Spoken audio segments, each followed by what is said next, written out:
कुछ नहीं हूँ। हमारे टीम में 2 और लोग हैं और लोकल भी काफ़ी सारे लोग हम लोग लेते हैं। कुछ स्पीशीज़ के बारे में नया इंफॉर्मेशन लेके आ पाएंगे, तो बस इतना ही। I mainly work on how wild ungulate populations impact snow leopards and how that affects livestock population in Spiti mainly. We have a long-term project going on over there since 2010. We are so thankful, just as a token of love and gratitude. This workshop has been amazing because I got to know a lot about other taxa and other projects that people are working on, especially from this region, which I didn't really know a lot about. It's instrumental in getting us know many things about this carnivores and their prey base in these landscapes especially. He has worked in Himachal, Kidwar area. जब मैं सोचता हूँ कि ऐसा workshop conduct करना या इतने लोगों को लाना, it's not a easy task. तो और जस्ट जो हमारा फील्ड है उसमें फील्ड वर्क करना या एनालिसिस करना, again it's not an easy task. तो वर्कशॉप में मेरे पास एक दो स्किल्स है जो मैं लकी हूँ मुझे मिले मेरी एजुकेशन की वजह से या मेरी प्रिविलेज की वजह से, बट इन लोगों की वजह से, इन लोगों के बगैर हम कुछ नहीं कर पाएंगे। तो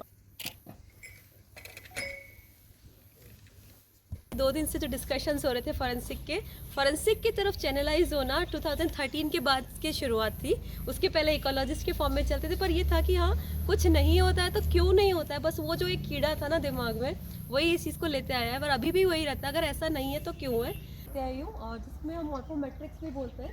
इवन जो नंबर की गेम में इन्वॉल्व है, अब सेंटर रहा है, उसके बेस पे बस आगे होती है कि बाहर नेचर होती है, पर वो रेगुलर चीज़ है। तो हम लोग एक सीखेंगे, उसके बाद 4 चीज़ें और देखेंगे, फिर फील्ड की नॉलेज को कॉन्सेप्ट काफी क्लियर आ जाता है। टाइम दिया यहाँ पे कि हम लोग यहाँ पे आए, पहली चीज़ तो 16 से लाइफ तो वैसे ही इंक्रीज हो जाती है। Thank you, ma'am. Thank you sir. Beautiful place, Indeed, sir. Bhadarwah. Yes, sir. We are very much thankful, sir. From Wildlife Institute of India in 2010, sir. Thank you, sir. बहुत पीछे रह चुके हैं रिसर्च में कहीं ना कहीं, तो ये टाइम है जब हम सबको, there are very few people working in wildlife conservation और वाले जो इंसेक्ट्स है मॉस्किटो से लेके हमारी कश्मीर में ये सब डेंगू वगैरह, मलेरिया, लिशमा। हमारी स्टेट जो है वो बहुत पीछे है। मुझे लगता है नेचर और अगर वाइल्ड लाइफ को देखा जाए तो हमारी स्टेट शायद टॉप पे रहे। इन चीज़ों पे नेचर एंथुसियास्ट हैं। जब भी कभी हमारा कोई फंक्शन होता है, काफ़ी सारे हमारे फंक्शन जम्मू में भी करवाए हमने। और मुझे बड़े फ़ख्र से ये कहना पड़ रहा है कि जो हमारा चनाब खित्ता है, इसमें जो ग्रेट हिमालयन रीजन है, किश्तवाड़ के पीछे दच्चन मड़वा, वो बहुत ही पोटेंशियल हॉटस्पॉट है स्नो लेपर्ड का। तो ये 2021 में हमने कुछ स्टडीज़ यहाँ पे शुरू की थी। मल्टी पार्टनर प्रोजेक्ट था जो कि department of wild life protection ने स्टार्ट किया, जिसमें इंस्टीट्यूट ऑफ माउंटेन एनवायरनमेंट भी एक हिस्सा है। तो हमने वहाँ जाके सैम्पलिंग की है, कैमरा ट्रैपिंग की है, लाइन सर्वेस किए हैं, और उसके बाद हमें पता चला है कि वहाँ पे स्नो लेपर्ड्स की प्रेजेंस अच्छी है। इस वर्कशॉप को रखने का यही हमारा था कि जितने भी पार्टनर्स हैं, और ख़ासकर जो डिपार्टमेंट ऑफ वाइल्ड लाइफ और फॉरेस्ट के जो फॉरेस्ट ऑफिसर्स हैं या फील्ड स्टाफ हैं, उनको भी हम थोड़ा ट्रेन करें कि इन एनिमल्स को या उनके प्रे बेस को हम कैसे मॉनिटर कर सकते हैं, कैसे सैंपल कर सकते हैं, और हर एक एनिमल को मॉनिटर करने का एक प्रॉपर सैम्पलिंग स्ट्रैटेजी होती है।